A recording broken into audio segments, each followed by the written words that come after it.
Olá, este é o curso básico de Teologia do Prime Teologia. Nesta lição vamos continuar o estudo da pessoa do Espírito Santo, também chamado na teologia de pneumatologia. Um dos assuntos mais debatidos no meio da igreja, possivelmente, é o que diz respeito ao batismo no Espírito Santo. A maioria dos livros de teologia sistemática não dedica um debate mais aprofundado sobre o que é chamado também de a segunda experiência com o Espírito Santo.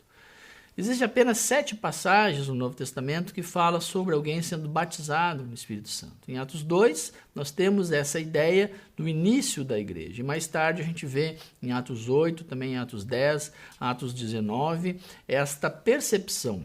Muitos teólogos rejeitam totalmente a ideia de que haja uma segunda experiência, dizendo que na conversão o Espírito Santo vem sobre o crente e é somente isso que é necessário. Outros já formularam uma teologia que também é chamada de teologia pentecostal. Um dos debates mais acirrados é a respeito desta plenitude do Espírito Santo. O assunto gera polêmicas, porque existe um entendimento que a plenitude é diferente do batismo. Primeiro, vamos entender o que Paulo fala a respeito do nível espiritual do homem. Existe uma maturidade cristã que advém do relacionamento com Deus. E como já foi visto antes, há indícios que é possível o Espírito Santo ter uma atuação maior ou menor na vida da pessoa, dependendo das suas decisões e atitudes. Quando nós entendemos a obra do Espírito Santo, trazendo maturidade espiritual para os crentes, nós podemos dizer que a plenitude é a atuação dele no sentido de transformar o crente em alguém totalmente controlado por Deus. As Escrituras chamam esta experiência de estar cheio do Espírito. Enquanto o batismo e o selo do Espírito Santo são realidades permanentes, a plenitude é algo ocasional, que pode se repetir várias vezes. Apesar da plenitude ser uma atividade divina, Paulo diz que existem algumas condições na vida do cristão para que ela aconteça. Quais são as características dessa ideia de plenitude? A produção de um caráter semelhante a Cristo, o envolvimento com o evangelismo e o entendimento de que se torna um imperativo, ou seja, Paulo diz: sedes cheios do Espírito Santo. O seu resultado será a adoração, o louvor, a ação de graças e a submissão a Deus. Ser cheio do Espírito Santo não quer dizer que a pessoa orará necessariamente em línguas. O ensino pentecostal enfatiza isso, mas a Bíblia não mostra que essas línguas chamadas de celestiais ou angelicais são a única demonstração de uma pessoa estar plena do Espírito Santo.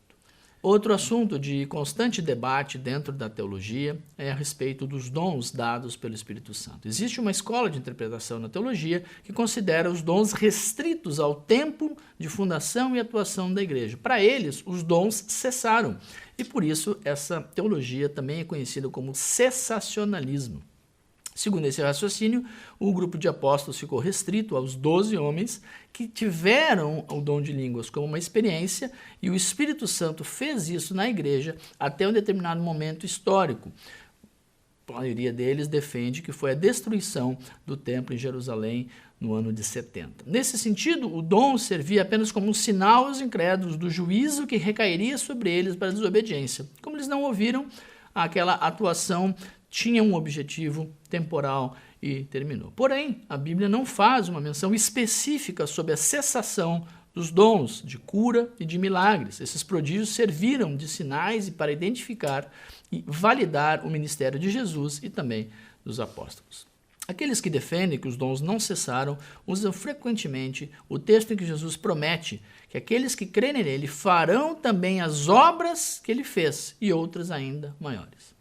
Já outras linhas teológicas afirmam que o texto de 1 Coríntios 13:10, quando afirma que quando vier o que é perfeito, o que é imperfeito desaparecerá, refere-se à cessação dos dons, porque estava pronto, estava revelado o cânon, ou a complementação do Novo Testamento. Diferentes denominações possuem ensinos específicos sobre o seu posicionamento quanto aos dons. Existe uma teologia clara de cada denominação. E o nosso objetivo não é esgotar o assunto, tampouco dar a palavra final. Cada igreja traz consigo o seu ensinamento e a sua abordagem. Nós vamos nos concentrar apenas em tentar entender que os dons são algo que faz parte da ministração do Espírito Santo diante da Igreja de Cristo Jesus. É Ele que concede os dons espirituais, ou seja, os dons são do Espírito, não são do crente e tampouco da Igreja. Uma coisa que precisa ficar clara é que esses dons ou habilidades especiais têm um único sentido dentro das Escrituras, que é o serviço da Igreja. Eles são variados, são diversos e vêm sobre a pessoa de acordo com a vontade de Deus. É necessário fazer alguns alertas. Por exemplo, os dons não dependem do lugar onde ele é usado. Pode ser dentro da igreja ou pode ser em qualquer outro lugar. O dom não é um cargo. As habilidades que vêm com esse dom não dependem da pessoa possuir um título, um cargo, uma posição diferenciada dentro de uma igreja ou grupo.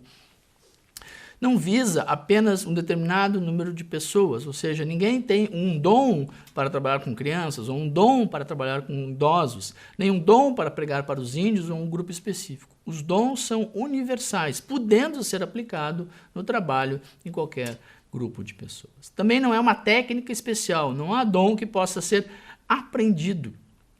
E com isso se dizer que ele é divino, ou seja, não se pode dizer que alguém tem o dom de tocar. Ele pode ter uma habilidade, ele pode ter recebido de Deus uma capacitação, mas isso não necessariamente é sinal de que é o Espírito Santo que faz. No Antigo Testamento, há relatos de dons dados para pessoas realizarem determinadas tarefas, mas no Novo Testamento isso não aparece. A distribuição dos dons espirituais. Eles são distribuídos por Cristo, o mesmo que ressuscitou, está glorificado e enviou o seu Espírito sobre a igreja. Eles são distribuídos pelo Espírito Santo segundo a sua vontade.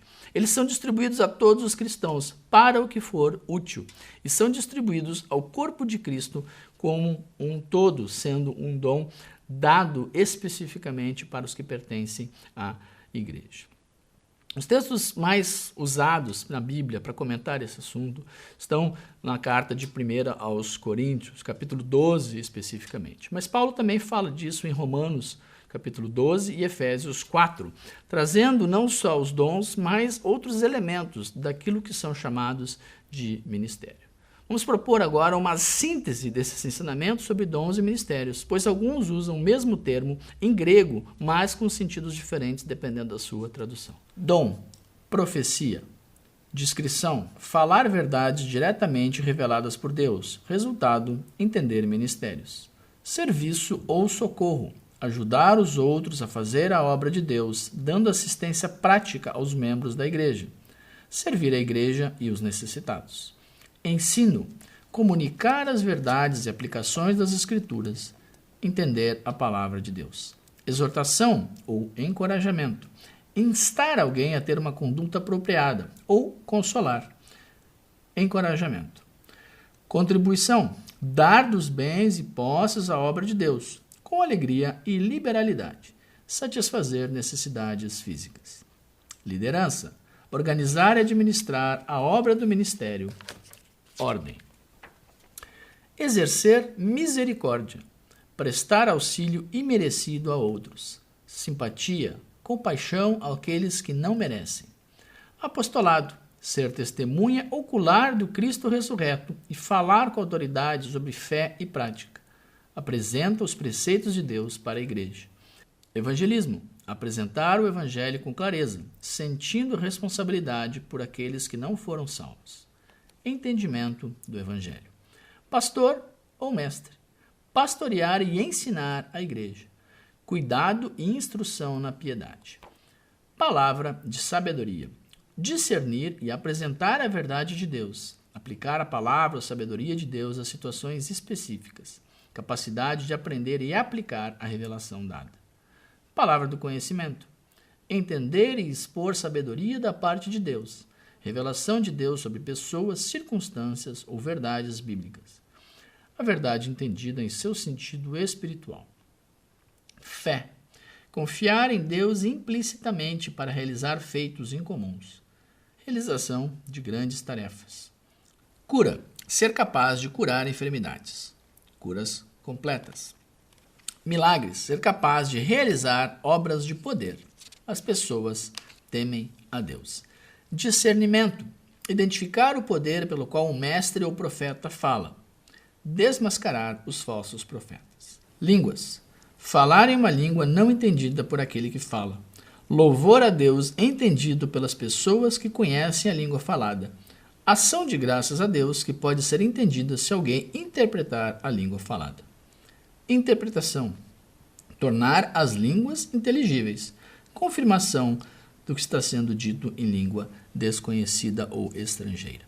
Um esclarecimento. As aulas de teologia básica do Prime Teologia não são denominacionais. Nossa intenção é explicar melhor o que dizem as Escrituras. Você, como estudante que pertence a uma igreja evangélica, quiser aprofundar esses assuntos, deve procurar a sua liderança para entender melhor como a sua igreja a apresenta. Nossa ideia aqui é apenas transmitir um ensinamento bíblico a respeito do tema.